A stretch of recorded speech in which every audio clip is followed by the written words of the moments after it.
السلام علیکم۔ ایک خاموش خط ماں کے نام۔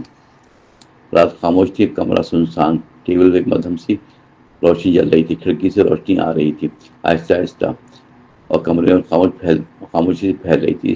اس خاموشی میں احمد کرسی پہ بیٹھا سوچ میں ڈوبا ہوا تھا۔ اس کے سامنے کاغذ قلم رکھا تھا، مگر الفاظ دل میں اٹکے ہوئے تھے۔ آج کئی برسوں بعد اس کی ماں کو خط لکھنے جا رہا تھا، وہ ماں جو ہمیشہ اس کے دل کے قریب رہتی رہی، مگر وقت فاصلے نے انہیں دور کر دیا۔ احمد نے گہری سانس لی اور قلم اٹھا کر لکھنا شروع کیا۔ پیاری ماں، امید ہے کہ آپ خیریت سے ہوں گی۔ یہاں میں بھی ٹھیک ہوں، مگر دل میں خلا ہمیشہ محسوس ہوتا تھا۔ ماں، مجھے آج بھی وہ دن یاد ہے جب میں چھوٹا سا تھا، آپ میری ہر چھوٹی بڑی بات کا خیال رکھتی تھی۔ آپ کی گود میں میرے لیے دنیا کی سب سے محفوظ جگہ ہوا کرتی تھی۔ جب کبھی اداس ہوتا تو آپ میرے سر پر ہاتھ رکھ دیتی تھی اور میری ساری فکر دور ہو جاتی تھی۔ آپ کی دعاؤں کی خوشبو میرے ساتھ رہتی تھی۔ ماں، وقت کتنی دیر سے گزر گیا، میں بڑا ہو گیا ہوں، مگر دل آج بھی وہی بچہ ہے جو آپ کی آواز سن کر مسکرا دیتا ہے۔ مجھے افسوس ہے کہ مصروف زندگی میں نے کئی بار آپ کو وقت نہیں دیا۔ جب آپ فون پر بات کرنا چاہتی تھی، میں جلدی میں ہوتا تھا اور بات مختصر کرتا تھا۔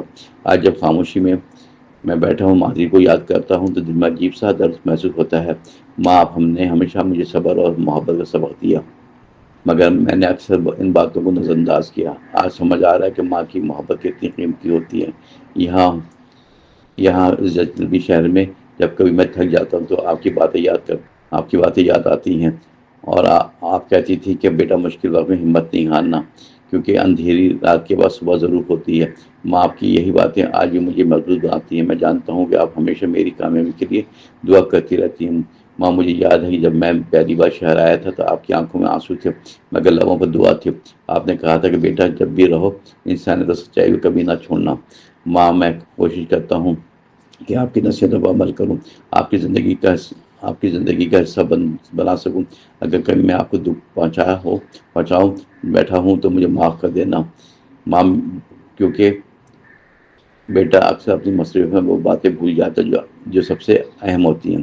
آج اس خط کے ذریعے میں آپ کو بتانا چاہتا ہوں کہ آپ کی محبت میرے لیے سب سے بڑی طاقت ہے۔ اگر آپ کی دعائیں میرے ساتھ نہ ہوتی تو شاید میں زندگی کی راہوں میں ہو جاتا۔ ماں، میں جلد آپ سے ملنے آؤں گا اور کچھ وقت آپ کے ساتھ گزاروں گا، کیونکہ زندگی کی اصل خوشی اسی میں ہے کہ انسان اپنے پیاروں کے قریب رہے اور آخر میں بس جائے۔ کہوں گا ماں، آپ کا بیٹا آج بھی آپ سے اتنی ہی محبت کرتا ہے جتنی بچپن میں کیا کرتا تھا۔ احمد نے قلم رکھ دیا اور کاغذ کو غور سے دیکھا، اور اس کی آنکھوں میں نمی تھی، مگر دل میں سکون محسوس ہو رہا تھا، جیسے دل کا بوجھ ہلکا ہو گیا۔ اس نے خط لفافے میں رکھا، آہستہ سے مسکرا دیا، کیونکہ آج اس نے دل کی اس بات لکھ دی جو برسوں سے خاموش تھی۔